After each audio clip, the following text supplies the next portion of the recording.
আসসালামু আলাইকুম বন্ধুরা, আমি আজকে পুঁই শাকের রেসিপি নিয়ে চলে আসলাম। পুঁই শাকগুলো কেটে বেছে ধুয়ে রেডি করে নিয়েছি। কড়াইতে পুঁই শাকগুলো দিয়ে দিব।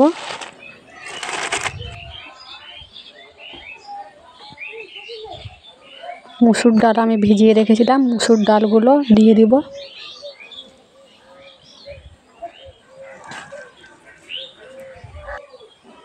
পেঁয়াজ রসুন দিয়ে দিব। ওর মধ্যে আমি এখন পরিমাণ মতো জল দিব, দিয়ে ঢাকন দিয়ে ঢাপিয়ে দিব। সেদ্ধ হওয়ার জন্য ছলি দিয়ে নেড়ে দিব।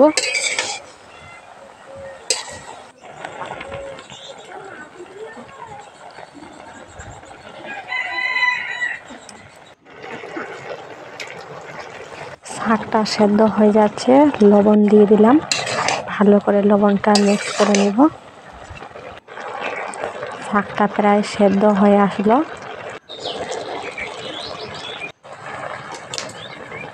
মুসুর ডালটাও সেদ্ধ হয়ে আসলো।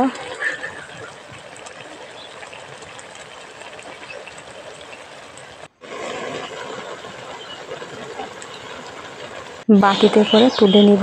হয়ে গেছে সেদ্ধ করা। কড়াই চাপিয়ে দিলাম, ওর মধ্যে পেঁয়াজ কুচোনো, রসুন থেতো করে দিয়েছি। পরিমাণ মতো তেল দিয়ে দিলাম।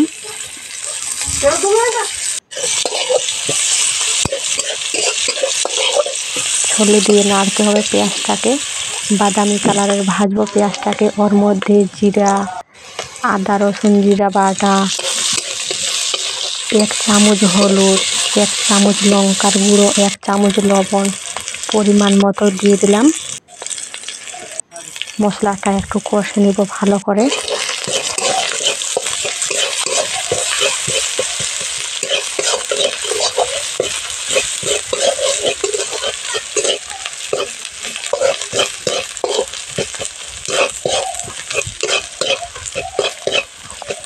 কষানো হয়ে গেল, আমি পুঁই শাকগুলো দিয়ে দিব। ভালো করে ছড়িয়ে দিয়ে ম্যাশ করে নিব।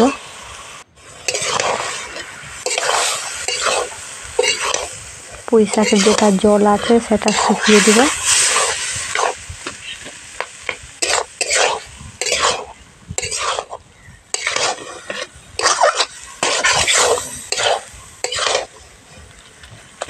ছড়িয়ে দিয়ে ভালো করে নাড়বো, না হলে দাগ লেগে যাবে।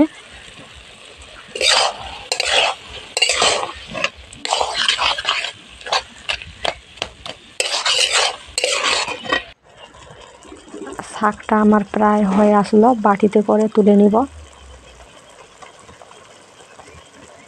মুসুর ডাল দিয়ে পুঁই শাকের রেসিপি